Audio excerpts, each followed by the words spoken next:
저희가 방학 동안 사실 학원 수업을 일주일을 과감히 쉬고 그리고 대학 컨설팅을 진행을 하는데 일주일 동안 시키는 대로 너무 척척 잘해내서 MVP 상을 수상을 했던 학생입니다.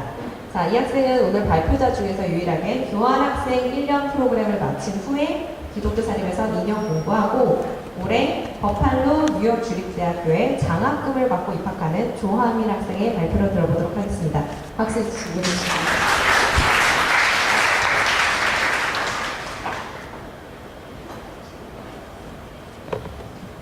안녕하세요. 저는 이번에 발표를 하게 된 조하민입니다.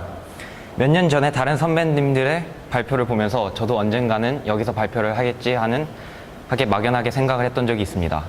그런데 오늘 제가 이 자리에 서게 돼서 감회가 새롭습니다. 제가 이번에 진학할 대학교는 수니 버팔로로 미국 동북부에 위치한 4년제 주립대학교입니다. 전혀 몰랐던 이 대학에 지원하기 전까지 겪었던 수많은 경험들은 이 대학을 저에게 더 특별하게 해줬는데요. 저의 유학의 종착역이자 또 다른 출발점인 이 대학을 소개하기에 앞서 이곳에 있게 해준 저의 유학 생활과 대학 입시에 대하여 먼저 나누어 보고 싶습니다. 유학을 가기 전 사람들은 우선 유학의 자질 여부를 생각하게 됩니다. 유학을 가서 적응할 능력이 있는지, 수업을 따라갈 실력이 있는지 먼저 고민하다가 때로는 유학을 포기하기도 합니다. 많은 비용이 들어가는 유학인 만큼 돈이 아깝지 않게 많은 것을 배워야 한다는 부담이 들 수밖에 없습니다. 만약 유학을 가기 전에 제가 이런 생각을 했었더라면 유학을 포기했을 수도 있을 것입니다. 저는 중학교를 일반 공립학교가 아닌 기독교 사립학교에서 다녔습니다. 미국 커리큘럼에 따라 모든 수업을 원어민 선생님과 진행하였고 사립학교의 특성상 온라인 수업을 진행하면 월반을 할 수 있는 제도가 있었고 저는 7학년을 8학년 과정의 온라인 수업과 함께 병행하여 9학년으로 월반할 수 있었습니다. 남들보다 조금 더 빨리 가자는 이 선택은 저에게 독이 되었습니다. 온라인 수업은 완벽히 8학년 과정을 대체할 수 없었고 9학년 과정은 갑자기 어려워져서 수업을 따라가기가 힘들어졌습니다. 또한 원래 친하던 친구들과 떨어져 형들과 지내는 것은 그 당시 저에겐 무척이나 어려웠던 일이었습니다. 반에 적응하지 못하여 지내다 보니 학교도 가기 싫어져 결국 부모님께 학교에 가기 싫다며 유학을 보내달라고 쫄랐습니다. 앞에서 말했듯이 유학을 가서 성공하기 위한 조건과는 많이 멀었습니다. 유학에 정확한 동기도 없었고 한 학년 월반할 상황도 적응하지 못하던 제가 미국이란 곳에 가서 적응할 수 있을 거라는 생각은 말이 안 되었습니다. 하지만 저희 부모님은 저를 믿어주셨고 밝은 미래를 통하여 미국에 갈 기회를 주셨습니다. 그 당시 저는 유학을 가서 어떻게 배울지 계획보다는 지금 이 상황에서 벗어날 수 있다는 안도감이 우선이었습니다. 밝은 미래 교육 선생님들과 상담을 한 뒤 교환학생으로 가기로 결정을 하였고 그 후 한국에 돌아와 공립고등학교로 진학할 계획까지 미리 세워놨습니다. 유학 준비는 어렵지 않게 진행되었습니다.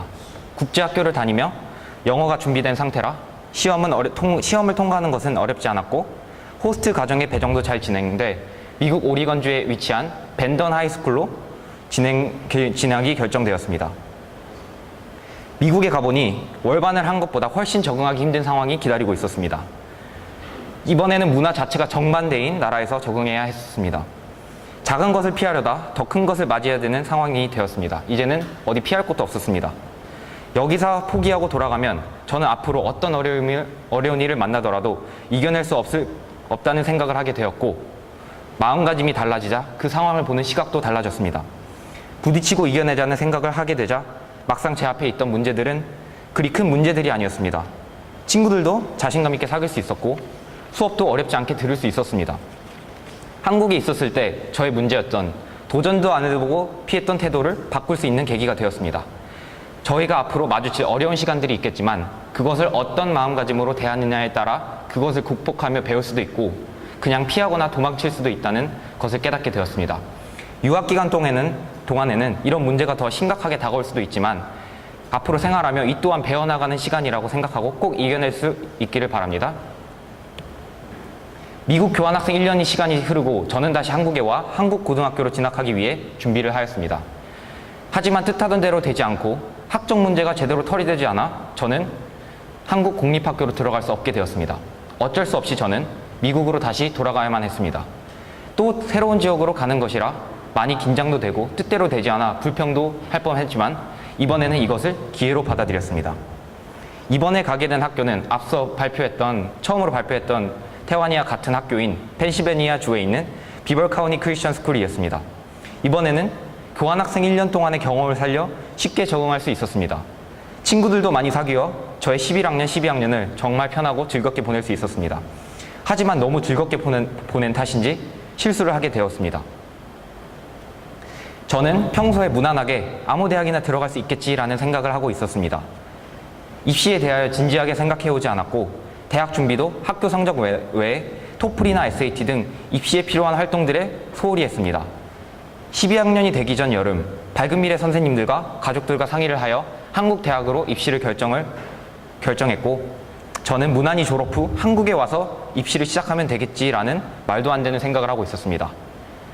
득보다는 독이라는 스포츠를 저는 12학년 1학기 때 하였고 그렇게 11학년, 12학년은 좋은 춤을 쌓고 한국으로 돌아가게 되었고 제게 준비되어 있던 것은 80점대의 토플 성적뿐이었습니다. 6월에 들어와 바로 준비하지도 부족할 망정 저는 미국 친구들을 한국에 데려와 놀며 다른 학생들이 학원을 다닐 때 저는 한국의 명소를 찾아다니며 2주를 소비했고 7월이 되어 상담을 하고 입시 준비를 느그막히 시작하게 되었습니다. 토플 성적보다 토익이 쉽다는 이야기를 듣고 7월 한 달간 토익만 열심히 준비했고 다행히도 980점을 맞을 수 있었습니다. 그것과 함께 저의 자잘한 활동, 상장들과 GPA로 네 곳의 대학에 지원하게 되었습니다. 그중 이와 같이 2곳은 1차 탈락하였고 나머지 2곳은 면접에서 탈락하게 되었습니다. 당연하게 갈 수 있을 것만 같았던 대학에서 떨어지자 충격이었습니다. 미리 준비하지 못했고 또한 6개 넣을 수 있는 한국 수시에 4곳만 넣었던 것도 큰 실수였습니다. 총 6개를 모두 넣었어야만 했습니다.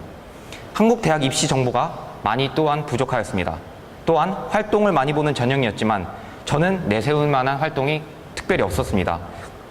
미리 미국에서 학교를 다니며 했었어야 할 활동들을 졸업 후 한국에서는 할 수 없었습니다. 공익시험도 소홀히 준비한 것이 컸습니다. 토플, SAT 등 더 경쟁력 있는 공인 성적을 준비하지 못한 것도 문제였습니다. 막연히 미국 대학에 진학하지 않는다며 손 놓고 있었던 SAT가 한국 대학 입시에도 이렇게 중요한 건지 몰랐습니다. 면접 준비도 아예 하고 가지 않아 면접에 대한 준비가 많이 부족하였습니다. 각 대학마다 나와 있는 방식대로 준비해야 한다는 것을 느꼈습니다. 한국 대학 준비를 하는데 미국 생활만 잘하면 되겠지라는 생각이 문제였습니다. 타지에 생활하다 보니 현재 상황에 적응하기도 힘들기도 하고 한국에 있는 것보다 입시에 대한 위기감이 덜할 수도 있습니다. 하지만 일기예보를 보면 비를 피할 수 있듯 미리 정보를 알아보며 필요한 것을 준비하시다 보면 원하는 대학 혹은 생각지도 못한 대학에 합격하실 수도 있을 것입니다. 밖에 나가 비를 직접 확인하고 다시 우산을 가져오기엔 이미 다른 친구들은 저 멀리 걸어 나가 있을 것입니다. 또한 공익 성적과 활동들은 비를 막아줄 수 있는 큰 우산이 되어줄 수 있을 것입니다. 이제 제게 남은 선택지는 재수 아닌 미국 대학 진학뿐이었습니다. 재수도 생각해 보았지만 영어 특기자의 특성상 공인 성적 말고는 특별히 추가시킬 수 있는 것이 없었습니다. 결국 그래서 미국 대학을 지원하기로 결정하였습니다. 그 결정을 한 시기는 11월이었고 SAT 준비를 전혀 안 했던 저는 마지막 남은 기간 동안 SAT의 성적을 받았어야 했습니다. 1월 한 달 동안 자취를 하며 SAT를 공부하는 동시에 미국 대학 지원을 준비하기 시작하였습니다. 밝은 미래 선생님들께서 짜주신 스케줄에 맞추어 입시를 체계적으로 준비하니 진행이 매끄럽게 되었습니다. 미리 준비했으면 어땠을까라는 생각을 수도 없이 했지만 이미 지나간 일이라 생각하고 열심히 지금의 상황에 최선을 다했습니다. SAT 점수는 한 달간 열심히 준비하여 1750점이 나왔고 토플도 다시 한번 봐 96점을 맞게 되었습니다. 이 점수로 이 6개의 대학에 합격할 수 있었고 이 중 저는 앞서 말했듯 수니 버팔로에 진학하게 되었습니다. 이 대학을 고른 이유는 우선 저렴한 학비와 장학금 때문이었고 또한 활성화된 한국인 커뮤니티와 깨끗한 주변 환경도 중요 요소가 되었습니다. 이 대학에서도 많은 일들이 일어나겠지만 저는 이제 두려움보다는 기대감이 앞서고 있습니다. 마지막으로 제 꿈에 대해 말씀드리고 싶습니다. 제가 한국 대학을 떨어지고 미국 대학을 준비할 때 동기가 되었었던 것은 스포츠 에이전트에 대한 꿈이었습니다. 단순히 스포츠 머니지먼트 학과에 지원하면 되겠지라고 생각했던 저에게 로스쿨을 진학하여 국제 변호사 자격증을 가지고 스포츠 매니지먼트 시장에서 일을 하라는 뚜렷한 목표를 심어주었던 것이 짧은 기간 동안 미국 대학을 준비하며 좋은 성과를 낼 수 있었던 동기가 되었던 것 같습니다. 지금 여기 있는 후배님들도 목표가 있을 텐데 단기적인 목표뿐 아니라 장기적인 목표도 함께 보시면 좋을 것 같습니다. 앞으로 많은 어려움들이 있겠지만 항상 미리 준비하고 언제나 긍정적인 마인드로 그것을 이겨낼 수 있으면 좋겠습니다. 감사합니다.